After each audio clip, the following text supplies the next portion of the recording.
Hey, everybody. If you guys like this show and you want to make your own podcast, let me tell you a little bit about Anchor. It's free, for one. There's creation tools that allow you to record and edit your podcast right from your phone or your computer. And now you can even add any song from Spotify directly to your episodes. The possibilities are endless for what you can create, whether it's music analysis, your own radio show, or something the world's never heard before. Anchor will distribute your podcast for you so it can be heard on Spotify, Apple Podcasts, and many more. And you can make money from your podcast with no minimum listenership. It's everything you need to make a podcast in one place.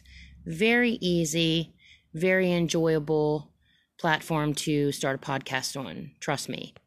So download your free Anchor app today or go to anchor.fm, that's F as in Frank, M as in Mary, to get started.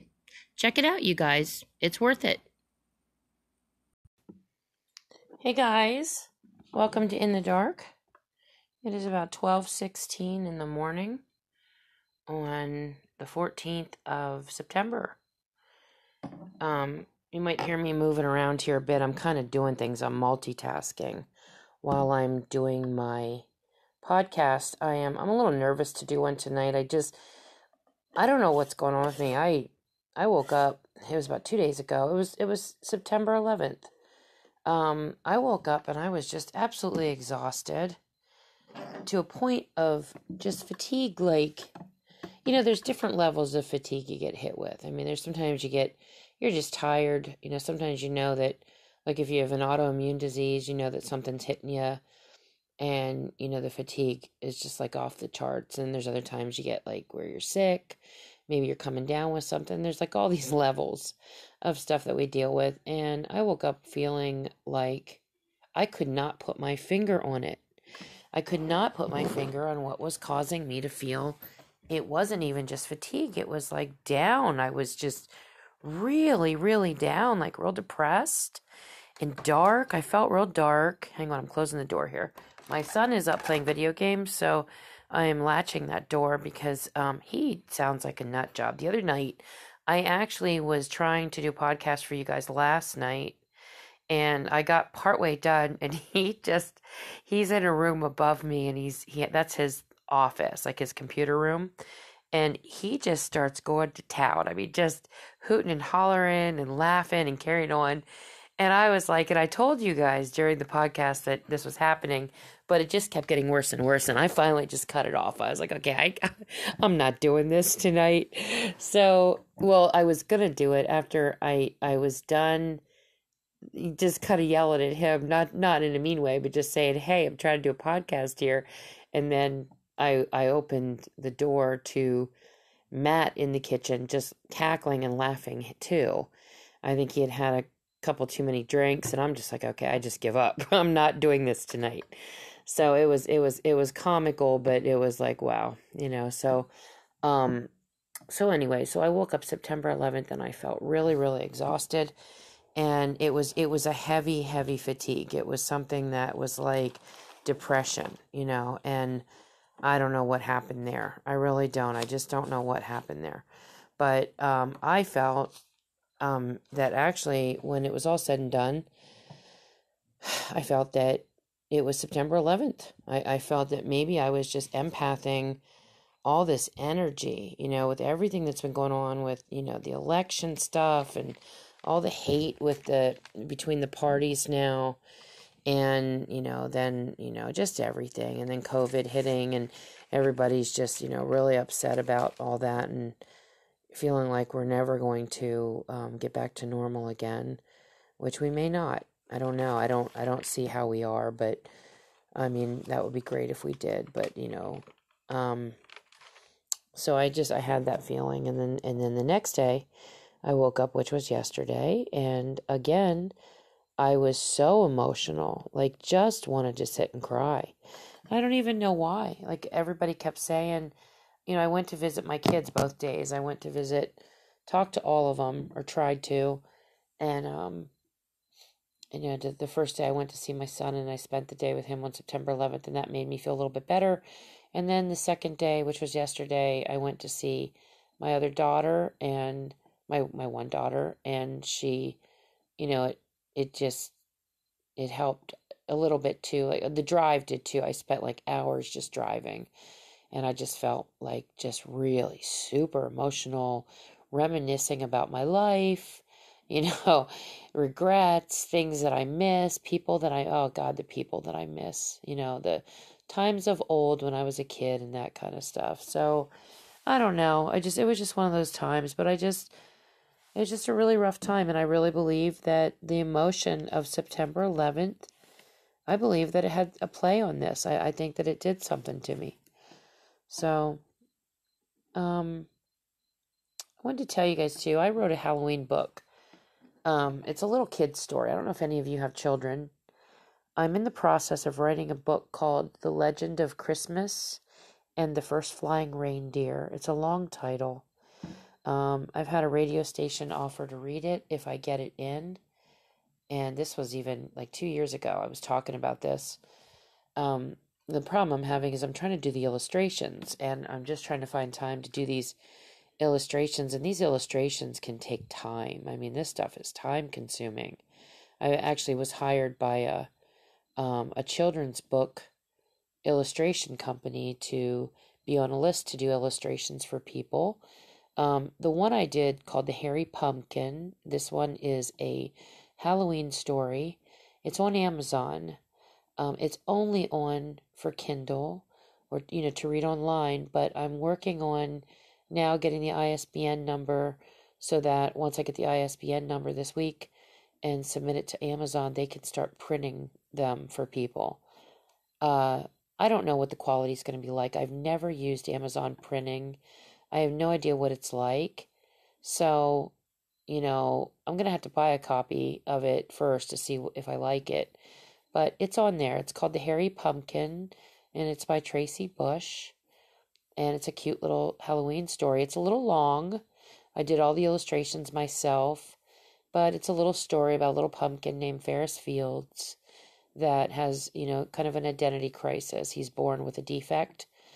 Actually, he's a happy jack-o'-lantern, and he's born in a world called Emberville where they're all scary looking. And he's upset because he's different. And in the end, he finds a place where he belongs. But it's a really cute story. Some of the illustrations were good. Some were kind of like, I could change a couple of them, but some of them were really cute. But I really enjoyed writing and illustrating this story. So, check it out, you guys. If you've got any kids or grandkids or nieces or nephews or, anybody that's a kid, anybody, neighbors, whatever, schools, whatever, if you want to buy it and donate it to anywhere, like a library, schools, whatever, or just read it to your family or friends online, just check it out. And I'm also going to probably be doing a YouTube reading of it.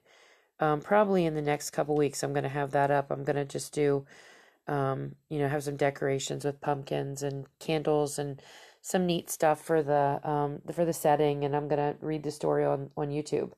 So, and then like I said, I'm still working on the Christmas story. This one's really cute. This story is adorable. It's not quite as long as the Hairy Pumpkin because the Hairy Pumpkin turned out to be a little bit longer than I wanted it to. And the reason I wrote this book was because Matt is a writer, and he has had so many stories that he started to write that are really good stories.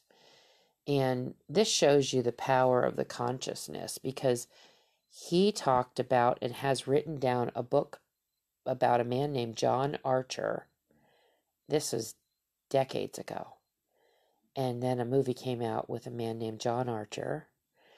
And he talked about the Ragnarok and something else. Now, I don't know if the Ragnarok was a term Matt had heard or whatever, but there's another story about John Acom, I think was his name.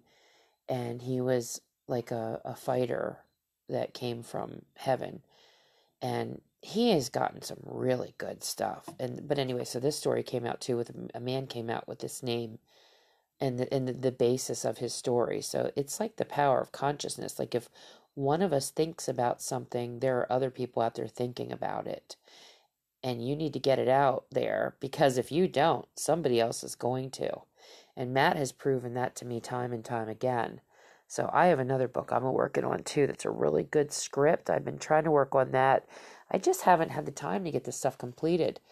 But my one story is about heaven, and it's about heaven. It's a love story, um, in a sense, but there's a lot of stuff that goes on in this book, in this screenplay.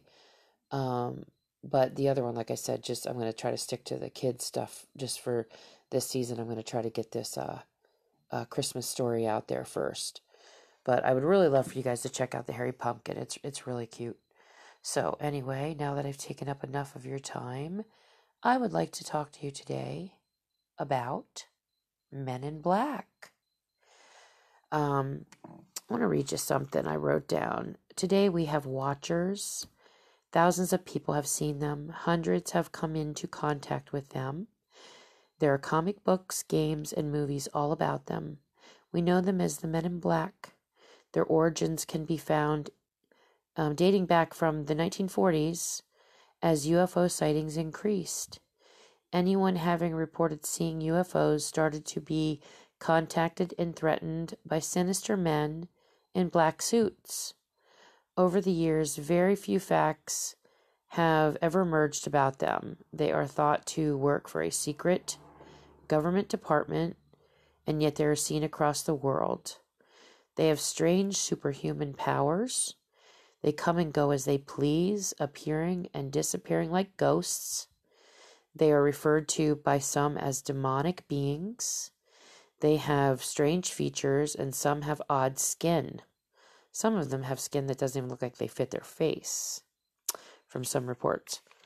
They can shapeshift. In fact, there are hundreds of reports of reptilian shapeshifters all across the world. Are they one and the same? So that was an intro that I had wanted to talk about. I've always been a bit fascinated with Men in Black. Some of the encounters that I've heard have just been mind-blowing. It far exceeds just men, showing up at your house and, these are just guys. I mean, there's something going on here. And what I always marvel at are the movies. If you see the movie The Men in Black, it's that predictive programming stuff and that way of our government trying to tell us what's really going on. And it really makes you wonder. It's really interesting how they write these movies, werewolves, vampires, Bigfoot, so many just different things that have gone on with the government. And you find out later that whistleblowers come out and say that the stuff is true. They don't compare them to the movies, but they talk about incidences that take your mind back to a movie that you saw. And I just marvel at this. The Men in Black, also known as the Silencers, a father's son was shot in the head, point blank, after encountering a UFO, reporting it, then investigating on it, and speaking about it. That's just one occurrence. What happens when you get too close to the truth of UFOs? You are visited by the Silencers, the Men in Black. They know where you live and where you seemingly will be at any given time. There are at least 20 levels of security clearances that are known of above the president. The top 10 go by the names. The first one is Majestic. That's at the very top. That's the top level security clearance code name. On down is Cosmic, Luna, Ultra, Stellar, Astral, Cosmos, Triad, Orbit, and ZD-27. These are the top 10 security clearances above the president. They, and who they is, we don't know, feel he has no need to know about any of these. For many presidents, there's just too many of them. There's too much of a liability. There's too many presidents that get voted in and out. They won't allow too many, with them serving 4 years 8 years. It's just not a long enough term. They're not going to let them have that kind of information. Who are the people who silence the people in regards to sharing info about UFOs? Reports of men in black go back to the 40s, as I said. And that's as far as we know. That was when reports of UFO sightings started.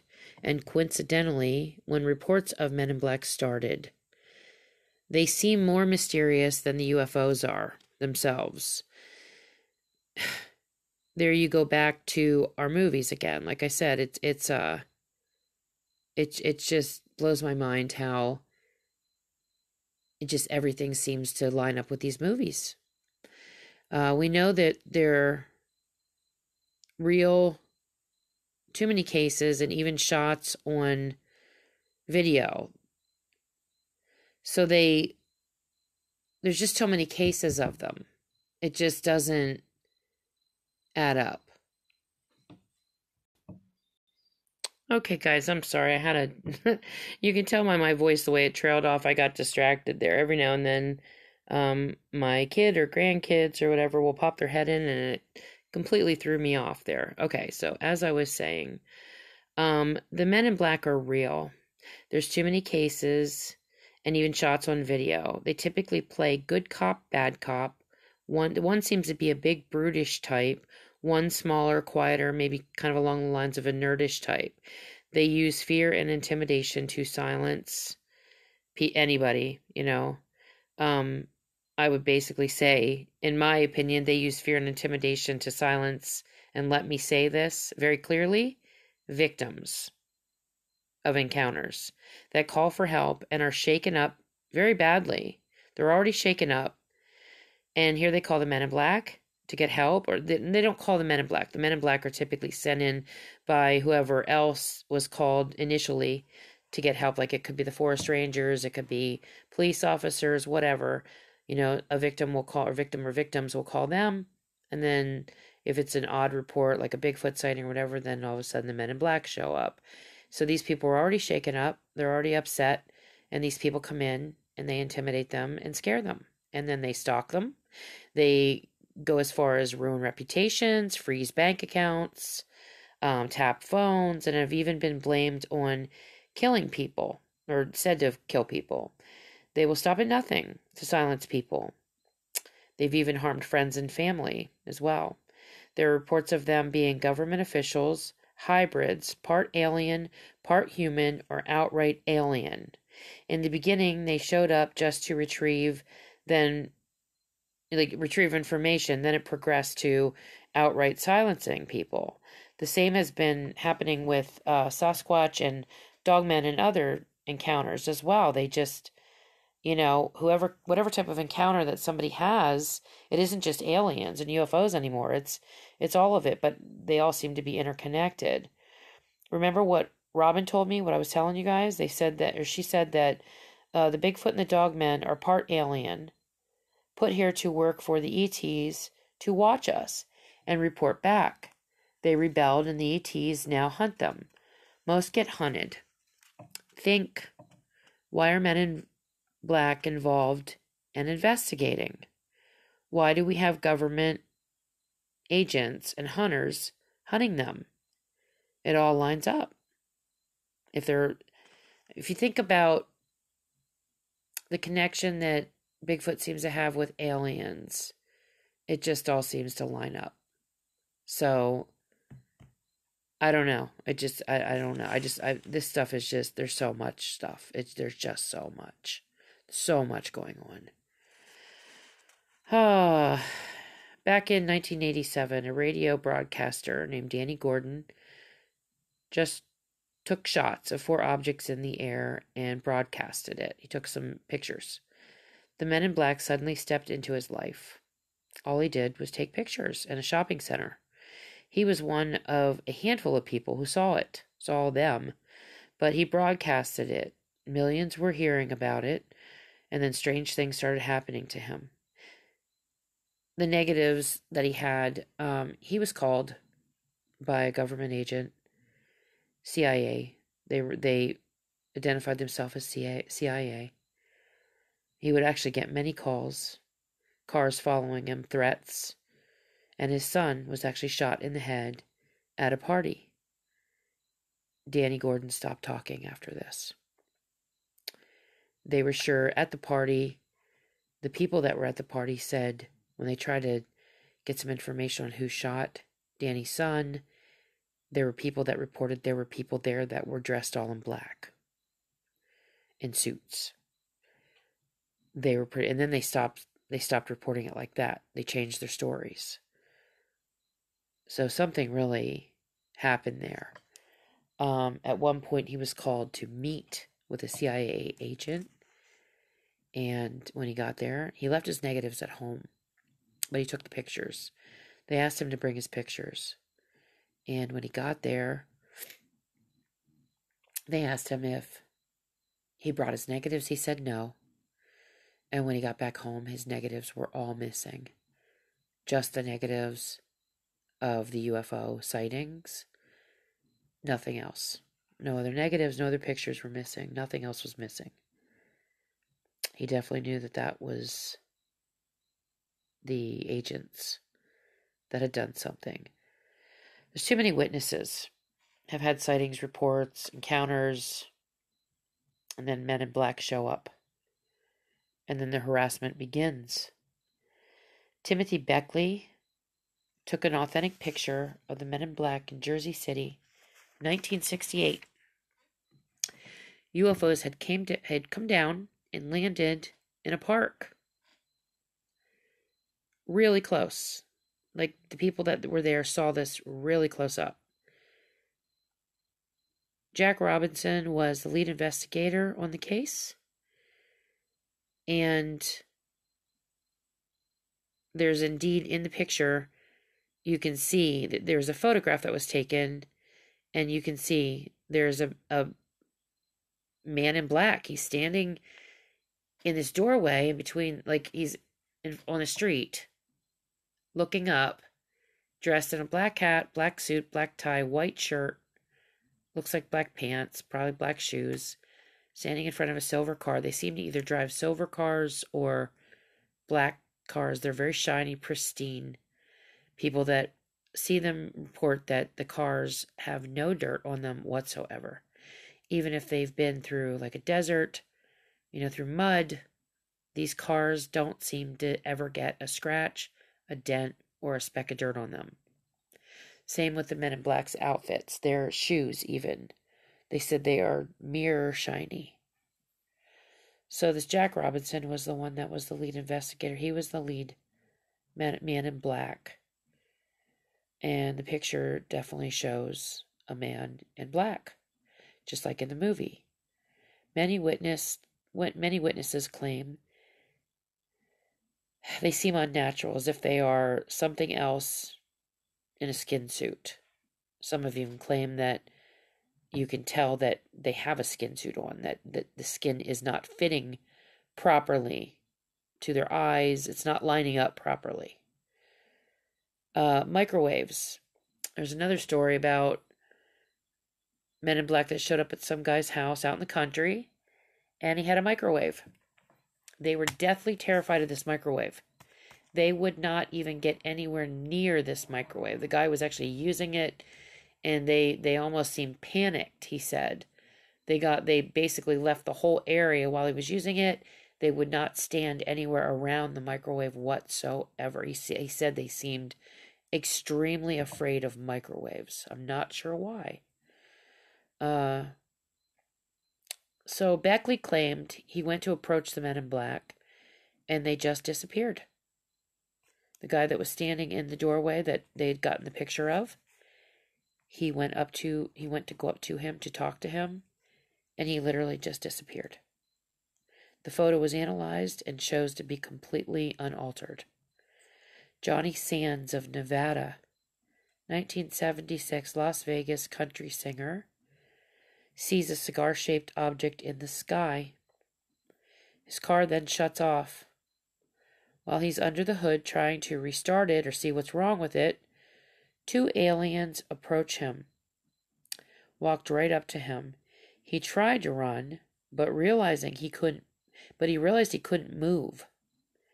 He described them as having large glaring eyes, small shriveled mouths, large wide noses, and they had like a fin or a gill sticking out on the side of their face on either side.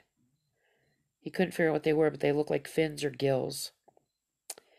The one began to talk telepathically to Johnny, who asked where they were from, and one of them pointed to the sky and said, "Up there." They said to him they would be going, but would be seeing him again very soon, and they walked away and disappeared in a flash of light. Johnny Sands told others about it and became a celebrity for it. The Sahara Hotel invited him to speak and demonstrate on his encounter and hired an artist to draw a picture of one of the aliens during the demonstration. It was a forensic artist. During the demonstration is when Mr. Sands was approached by a man dressed in all black with a white shirt, who offered to answer a question Johnny Sands was asked why the aliens needed noses, and the man in black stated, he leaned over. He stated that there was an area in the sky about 8.5 light years from here, and it's called Sirius. It's half land and half water. That's why these aliens presented themselves with noses and gills. Mr. Sand said the men moved clumsily and stiff. So when the man, he leaned over to talk to him, he said his body, the way they moved, it was just completely unnatural. It didn't even look like they belonged in their body. They then stated they had to go, but would be seeing Johnny Sands very soon. Johnny Sands noted that was very odd because it was the same thing that the aliens had said to him. The security guard, upon walking the men in black out of the room where the demonstration was held, he walked them to the door, claims he got to the door, turned around, and the two men in black had completely disappeared into thin air. Johnny Sands not only passed a lie detector test, but also passed a voice stress test when asked to perform these to prove his truth-telling. Guys, our planet is not run by human beings. Okay? This is biblical. These aliens are they're not coming from space. They're coming from a different dimension. These aliens are not going to invade us and take over. These aliens have invaded us. They have taken over. Okay, these are demons. These are not aliens. ETs, whatever people want to call them. The realm of the demons is in the sky. I'm not saying they don't travel around the skies. I'm not saying they don't go out to, outer space, or if there even is an outer space. Okay, we don't know what's true and what's not. But I will say that they have already infiltrated our planet, missing people all across the globe. Where are they going? Where do you think? John Rhodes was confronted by the Men in Black in 1996 when looking for an underground alien base near the Grand Canyon caverns in Arizona. In the middle of nowhere, John's very first trip to the area, he pulls up for the very first time to start his investigation. And as he's pulling up to this completely abandoned spot, it's out in the middle of nowhere, he gets to where he intends to park, and two men in a shiny silver car, all black, clothing with a white shirt, shiny black shoes, are waiting for him. One was leaning on the car as he got out of his car. And they say to him, the one says, "Mr. Rhodes, you could get hurt out there. You could fall down. Anything could happen to you." This is what this guy says to him. He says, first of all, he had no idea how they even knew his name. He had no idea who they were. He had no idea how they even knew he was going to be there. And then when they said that, he said it came off as a threat. They got back in their car and they left. He said he never saw them leave because he didn't want to turn around and look at them to show them that he was afraid.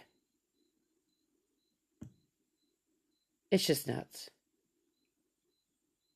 Cars, shoes, everything. Again, mirror shiny. Brand new, untouched, no dirt, in the middle of the desert. He noted that. He never saw them leave.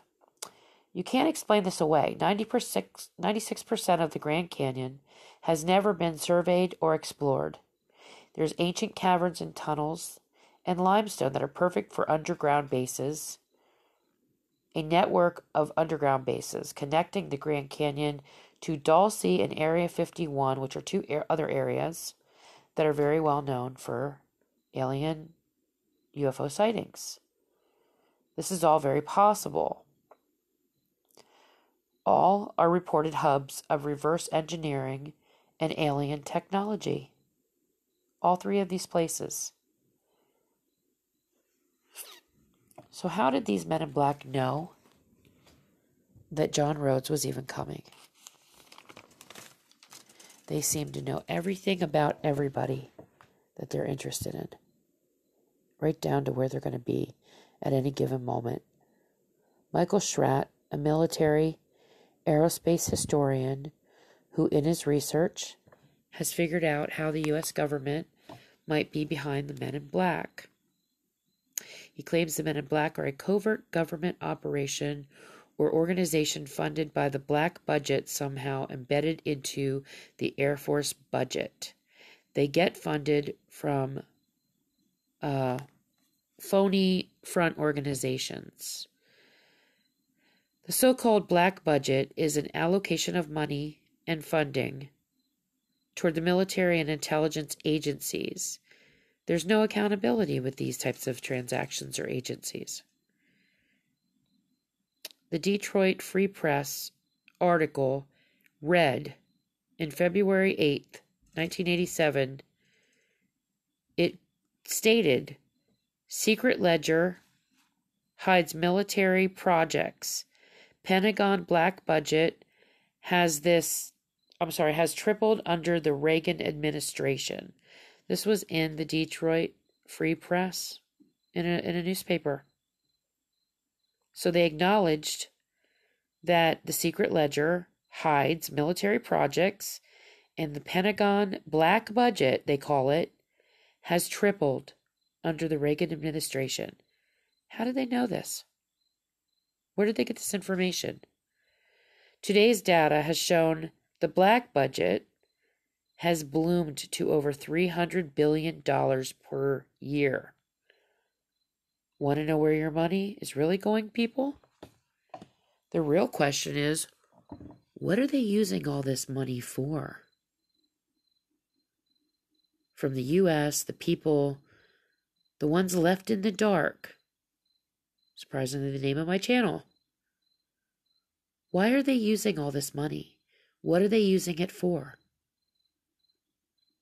All the taxpayers' money. The security clearance organizational chart. Let's go back to the security levels. I told you the top 20, but if you start at the bottom, there's more. It starts at restricted. That's the very bottom level, is restricted. Goes up to confidential. Secret is next. Top secret is next. SCI, which stands for special compartmented. USAP, unacknowledged special compartment. Above that, there are 28 levels. Give me a minute here. I have to read this. Bear with me. Okay. There are 28 levels of the top secret crypto. The president is at the level 17. Sorry, sometimes I can't read my own writing. It's terrible.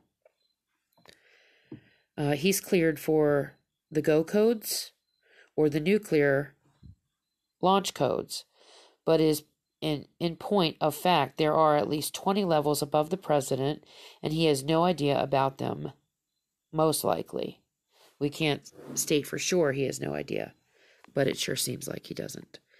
These programs are so important to our national security, they would use any measures to keep it under wraps. A craft that can be to Mars and back in an hour, that technology, like that kind of technology, is something any number of countries would kill for to keep hidden from the people and their competitors or adversaries, or even people in the government. They would feel they had to keep the high ground at any cost.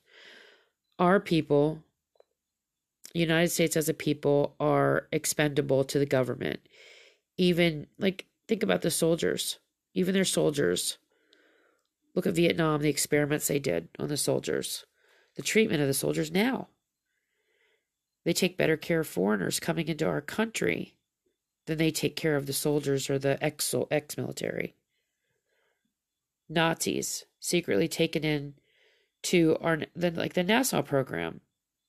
They say it's been led by the Nazis. They took them in and they incorporated them into our country to have them so we could get their information.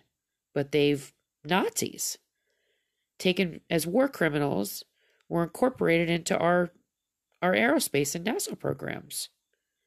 I mean, come on. Experimental shots. All the money in this country, foreign countries, spent on war, senseless crap, and they're starving people, suffering, pedophiles, murderers, oppression. If they can reverse engineer a craft to go to space and back in an hour, if they can train dogmen to fight in the military, they can do anything. They have endless resources, yet people all over the world are sick, oppressed, starving, enslaved, suffering. And you think the governments of the world give one fuck about any of us? They enslave, program us, milk us for every single ounce of energy, of blood, of work, anything that they can sweat or scare out of us. We're slaves. All of us. They aren't effing human, guys. These beings that run the show down here, they're not human. Okay, this is biblical. We have got to get out of that mind frame that we are run by just average human beings, just like the rest of us. That these people that, get voted in as presidents, kings and queens, that these are just normal people. They're not normal people. And I'm going to get into more of that later. Not today. I'll get into some more stuff about that pretty soon. It's all through Scripture. We are surrounded by Lucifer and all of his forces at all times. They never tire. They never rest. What the hell do you think is going on? It's all around us at all times. We're now slaves to our phones, always looking down. Why is that? We're programmed. They use fear, mark of the beast money system. I always wondered how they would pull that off. After this pandemic, I now know. Fear, disease, medical stuff. That's how they're going to control us. People are looking to trust our government, the savior. Meanwhile, they're planning a major depopulation agenda and to restructure our money system. It's all falling into place. It's as plain as the nose on our faces. Question is, do you have the eyes to see it? Or is it too fantastical or disturbing? Can't accept it because it destroys your security. No one wants to admit there are monsters and demons running loose, do they? Put on your armor of God, people. It's only going to get worse. We are just getting started. This is just the beginning, the birth pains written in the Bible. We were warned. So back to Men in Black. Let me try to get a quick sip of my tea, which is super hot, so bear with me.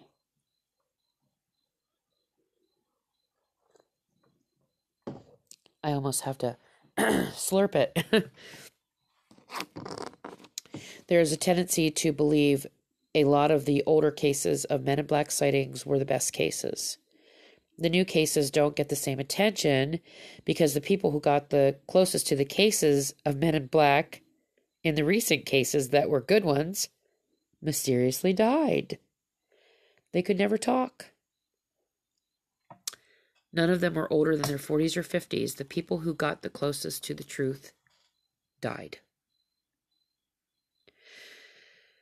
The case for the UFOs, author Morris K. Jessup, a ufologist and pioneer, was believed to have been suicided, which is a pretty common way people are killed off by the government, by the way. Look at the gray state, the guy that made the gray state. A lot of people don't believe that he was killed off. There's many more. There was the man that actually found the cure for cancer, literally found the cure for cancer. He was found within weeks, mysteriously disappeared, found in a river dead. No idea who killed him. Cause of death was like hypothermia and drowning. The guy could swim. Nothing was in his system. It didn't add up. The government killed him off. They didn't want cancer to be cured. Too much money in it. Pharmaceuticals, chemotherapy, all that stuff. They want people sick.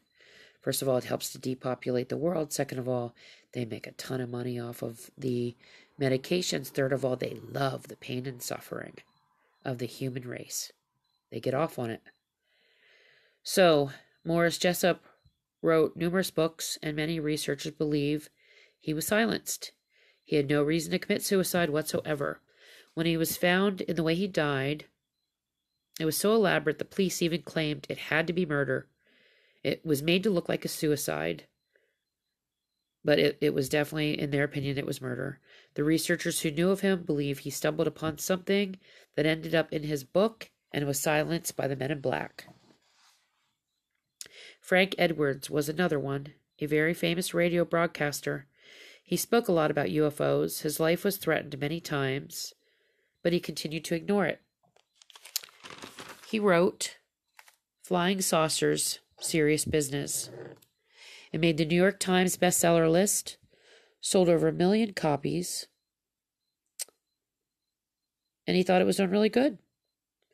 He felt odd one day, dropped dead right in front of his wife, believed to have been poisoned. They claimed it was his heart, but he had no signs of heart disease. It was ruled apparent heart attack, but they really didn't know what killed him. He just looked at her one day and he said he felt funny, and all of a sudden he dropped dead. They would know if your heart was giving you problems if you die of a heart attack. Jim Key, casebook of Men in Black, died young of a strained ankle. Mysteriously, it was suspicious. You can die from blood clots and such, swelling from strained ankles, but when you get this many people all in a row that are dying, that are associated with the Men in Black, alien UFO sightings, it becomes a bit suspicious. It's kind of like the thing with missing 411 people. You know, on the whole, when you get a case in and somebody's missing, you don't think much of it. But then when Mr. Paulides put together the maps and saw all the disappearances around the world, it started not making a whole heck of a lot of sense. Definitely showed a pattern. It seems as though so many people under surveillance from the government always die so mysteriously, doesn't it? Is there a trend here? There were 7 ufologists that died very strangely. 7 of them. About 85 miles southwest of Salt Lake City is a military facility called, let me see if I can read my writing, the Dugway Dugway Proving Grounds. It was constructed in 1942 to test and develop chemical and biological weapons for World War II. It's been in continuous operation since, and what's actually going on there now is top secret and nobody knows for sure. A lot of UFOs have been seen in this area, and some researchers are referring to this area as the new Area 51. This has been said to be one of the places the men in black are coming from. 1 second.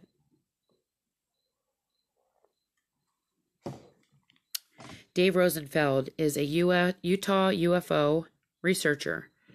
He's been investigating the Dugway Proving Ground for a long time. He's taken some amazing pics of UFOs in the skies over Dugway, and he's uncovered some inside info. He got the info from a particular individual that works at Dugway, and the info basically consisted of dates, times, locations of testing lasers, ring lasers, invisible camouflage, aerial vehicles, etc. These kinds of tests actually attract UFOs. Dave posted this info on his public website, and then around 8 o'clock at night, soon after he got a knock at the door, two individuals, one stayed in the car, one was at the door, dressed all in black. Car was black, four-door car, black suits, government plates. The guy that was at the door had a blonde crew cut. Many of these other people that have seen the men in black all describe two people almost identical. The blonde crew cut guy at the door had dark glasses, and it was at nighttime. He asked him, "Are you Dave Rosenfeld?" And he said yes. The agent told him he had some particular info on his website they needed to get off immediately. He asked if his computer was in the house, and he said yes, and the agent said, "Well, can I come in and watch you take it off of your computer right now?" And Dave said, "Yes, it can be off in 10 minutes. It ended with them telling him they did not want to see anything like that again on his website. If they did, they would be back, and he didn't want them to come back, they told him. The info on the site had been on for 4 days. Rosenfeld said the info up was pretty powerful proof. All men I spoke about, as I said, were described the same way. Same features, hair, all info matched. An investigative team went to Dugway in person to try to draw the men in black out. They met with two men who have been investigating Dugway for years, and they, too, had a run-in with the men in black. The belief is the men in black originated out of Dugway. The team met with Ken Storch and Bob X, who were the ones who have been investigating Dugway for years. They had gotten intel that Dugway was the new Area 51, so they went out to verify it. They had first stopped at a lodge, and the owner asked them if they were going out into the desert, and they said yes. The owner said that there's been some really strange things happening in the desert lately, and asked them if they were carrying guns, and told them that they really needed to be carrying and to be very alert. They drove out the next day at 9 a.m., and before long, they saw a dust cloud coming up on them real fast from the rearview mirror of their car. A car was flying up on them. They finally stopped. There was no insignia on the car that was following them, no light bar, nothing. The driver got out, and he walked in between the vehicles. He had black pants on, black vest, black hat, no badge. He asked what they were doing there. They said just taking some pictures. The agent said he needed to see some ID. One of the guys, Bob, said, "I need to see who you are." The agent pointed to his G14 tag and said, "This is all you need to see." A G14 tag or license plate is a government plate. So this was a very remote place that Ken and Bob both were in. They had weapons, with them, thank God. The agents were expecting to intimidate them, but it didn't work. They all got back into their vehicles eventually after talking, and the men in black followed them out quite a ways. Ken ran the tag of the vehicle the men in black were driving because he was active military at the time. He was military and he was active police officer when he was a policeman. The car had been a 4-door black sedan. When he got the report back, it came back belonging to a white Jeep for the Bureau of Land Management out of Park County, Colorado. So he called the Park County supervisor and asked if he had a vehicle with that tag number, and the supervisor said sure.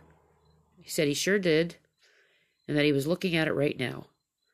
Park County was 450 miles or so away, and the tag, it did not legally belong on that vehicle. This raised all kinds of red flags. Men in black have a long history of impersonating people, and now these two were caught in a lie, and possibly a criminal act, technically.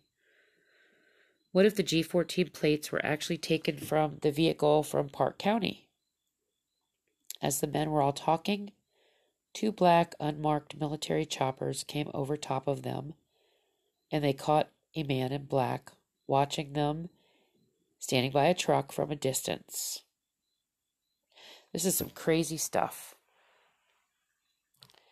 Ken's take on it is that the men in black are a private entity working in conjunction with someone involved in ET, alien, UFOs. It gives government plausible deniability. In other words, the project damage control is pawned off on a private company or sector of men. ET is here, and our government knows about it. Men in black are basically the lethal cleanup crew. Whether they're human, alien, demonic, we just don't know. And I don't think we're ever going to know. And that's a pretty scary thing. It seems like we're really not going to know anything. And it almost, makes you wonder if when we do pass, are we even going to know then? The other day I went down the cemetery and I visited my mother's grave and my sister. I shouldn't have done this. I pulled out a tape recorder. Not a tape recorder, it was my phone.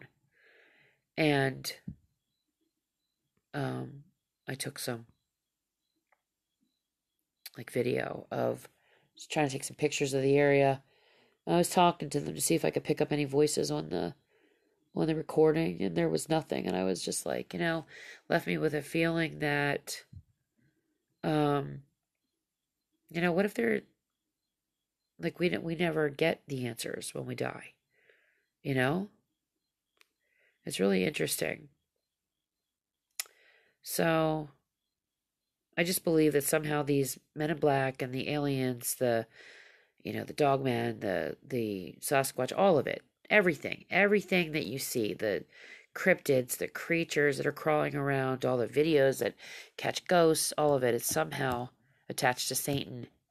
E.T., Men in Black, reptilians, Illuminati, Satan, that old dragon or serpent.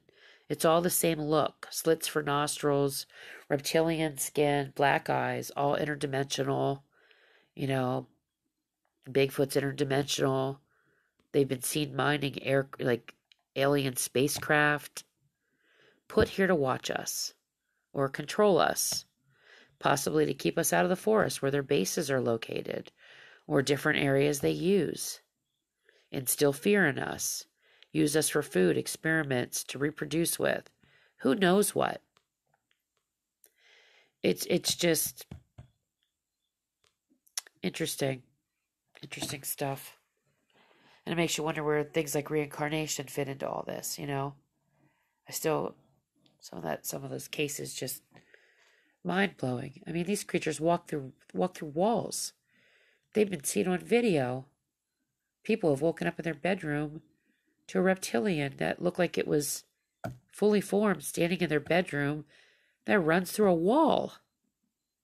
You know, how's that possible? This is just, it's got to be demonic.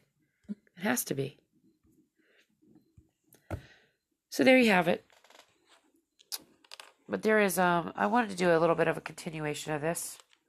Maybe do it the next time.